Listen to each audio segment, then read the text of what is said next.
प्यारे देशवासियों, नमस्कार। आप सबको पता है एमसीडी के चुनाव अभी ड्यू थे, अभी होने थे और इनकी घोषणा भी 9 मार्च को होनी थी।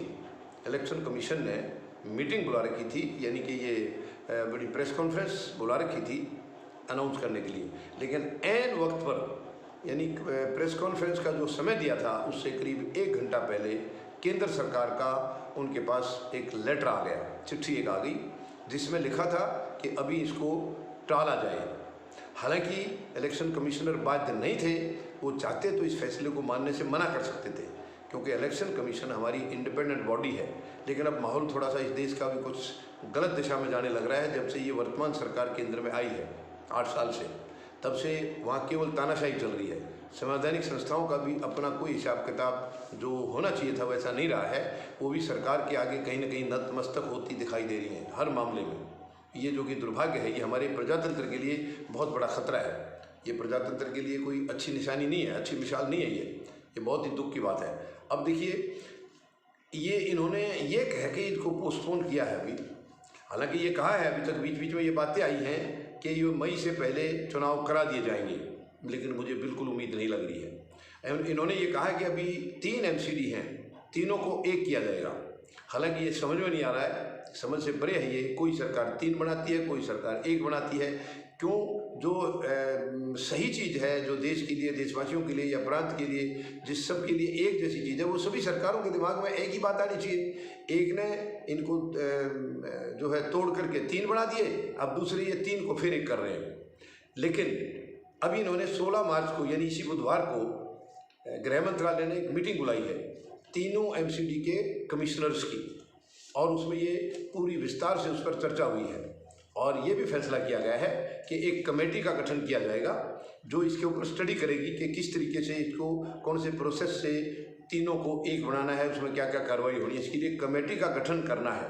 हालांकि कमेटी के मुखिया कौन होंगे ये फैसला अभी नहीं किया गया है, लेकिन कमेटी बनाने का गठन कर दिया गया है। लेकिन पुराना इतिहास बताता है, यानी इससे पहले 2012 तक एमसीडी एक ही थी। 2012 में जनवरी में ये 3 बनाई गई थी, नॉर्थ एमसीडी, साउथ एमसीडी और ईस्ट एमसीडी 3 बनाई गई थी 2012 में। लेकिन 2012 में ये जब बनाई गई हैं, उससे 2 साल पहले इसका प्रोसेस शुरू हुआ था 2010 में।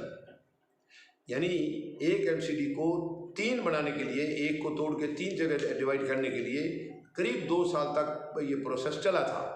तो जब उस वक्त 2 साल लगे हैं, तो अभी कैसे कह सकते हैं ये कि 1-2 महीने में हो जाएगा? ये बिल्कुल, अगर सरकार, केंद्र सरकार इस वहम में है तो ये केवल जनता को गुमराह कर रही है। ये सवाल पैदा नहीं होता क्योंकि ये संभव है ही नहीं। यानी एमसीडी एक्ट 1957 है, उसमें कई प्रावधान हटाए जाएंगे, कई नए जोड़े जाएंगे, बहुत सारा काम है इसके अंदर। यानी जैसे 1 से 3 बनाए थे, वैसे ही 3 से 1 बनाने में भी बहुत सारा काफ़ी काम है। ये हो सकता है परिसीमन भी दोबारा से कराना पड़े, तो ये लंबा काम है। तो इसका मतलब है क्या 2 साल तक एमसीडी ऐसे रहेगी? किस तरीके से क्या प्रावधान करने जा रही है केंद्र सरकार ने अभी तक कुछ साफ नहीं किया है, स्थिति बिल्कुल साफ नहीं की है। लेकिन अगर इनकी ऐसी मंशा थी कि तीनों को मिलाकर 1 करना है और उसी में इनको भलाई नज़र आ रही थी, तो ये प्रोसेस 2 साल पहले शुरू क्यों नहीं किया गया? 2 साल पहले कर देना चाहिए था, या अभी चुनाव एज इट इज हो जाने चाहिए थे, और इसके बाद आगे फिर कभी 2 साल बाद, 1 साल बाद फिर दोबारा से इसको प्रोसेस को शुरू कर लेते। यानी अभी 2 साल तक चुनाव को टालने का मुझे कोई लॉजिक नज़र नहीं आ रहा है। और बाकी पार्टियों की सभी की आवाज़ उठ रही है कि इसमें कोई ना कोई साजिश है, बीजेपी की कोई साजिश है जो चुनाव को टालना चाह रही है। साजिश एक तो ये हो सकता है कि इनको हार का खतरा होगा, क्योंकि बीजेपी की सरकार है एमसीडी के अंदर काफ़ी सालों से, तो हो सकता है वर्तमान में उनको कोई खतरा लग रहा हो। यही होता है। देखिए, सरकारें जो भी घबराती हैं वो केवल हार से घबराती हैं, इनको और कोई डर नहीं होता है और किसी चीज़ की परवाह नहीं करती हैं। वर्तमान में जो राजनीतिक दल हैं और जो सरकार चला रहे हैं, चाहे वो प्रांत में है या केंद्र में है या एमसीडी में कहीं भी हैं, इनके सामने सबसे बड़ा खतरा जो होता है कुर्सी जाने का होता है, यानी हार का होता है। इसके अलावा वो किसी को इंसान नहीं समझते हैं। जिसके साथ जो मर्जी जैसा ये चाहेंगे उसका बर्ताव कर देंगे, गलत सलत सब कुछ करेंगे। केवल इनको डर सताता है हार का। जहां इनको हार अपनी दिखाई देती है वहां ये कुछ भी करने के लिए तैयार हो जाएंगे। ये बड़ी शर्म की बात है, दुर्भाग्य है ये इस देश का कि ऐसा राजनीतिक नेतृत्व हमारे पूरे देश में है। और खास करके ये 8 साल से जब से बीजेपी की सरकार आई है तब से तो इन्होंने माहौल बहुत खराब कर दिया है। तो ये मैं निवेदन करूंगा प्रधानमंत्री महोदय से, क्योंकि ये केंद्र सरकार के नीचे आती है, तो ये अपनी तस्वीर साफ करें। और क्या करेंगे ये 2 साल तक एमसीडी को, क्या करेंगे, पेंडिंग रखेंगे, सस्पेंशन में रखेंगे, या कैसे इसका आगे का हिसाब कैसे बढ़ाएंगे, ये तस्वीर साफ करनी चाहिए। अभी तक इन्होंने दिल्ली वासियों को बिल्कुल अंधेरे में रखा है, चुनाव टाल दिए हैं, लेकिन आगे के लिए अंधेरे में रखा है कि कितने दिन के लिए चुनाव टाले हैं, कब दोबारा होंगे, कब तक ये तीनों को एक जो है बना दिया जाएगा, ये गठन कब तक हो जाएगा पुनर्गठन।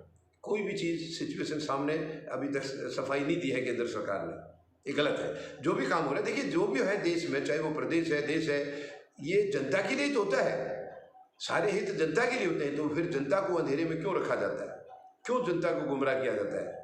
और इन्होंने तो जनता को तो बताने की कोई नौबत ही नहीं आनी। इन्होंने किसी पॉलिटिकल पार्टी तक को बताने की जरूरत नहीं समझी है कि हम इसको, ये इस तरीके से मनमाना फैसला नहीं होना चाहिए था। इसमें ऑल पार्टी मीटिंग बुला करके, सबकी सलाह लेकर के, सबकी सहमति से इसको किया जाना चाहिए था।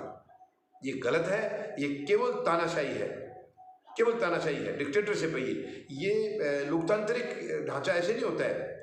लोकतांत्रिक ढांचे में सबकी सलाह ली जाती है। ऐसे अपनी मनमानी कोई एक पार्टी करेगी, वो तो राजाओं वाला हाल हो गया है। तो ये गलत है।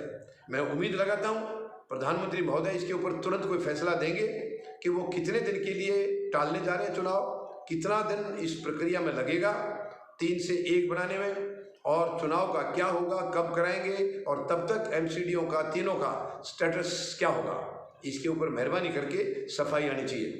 धन्यवाद। जय जवान,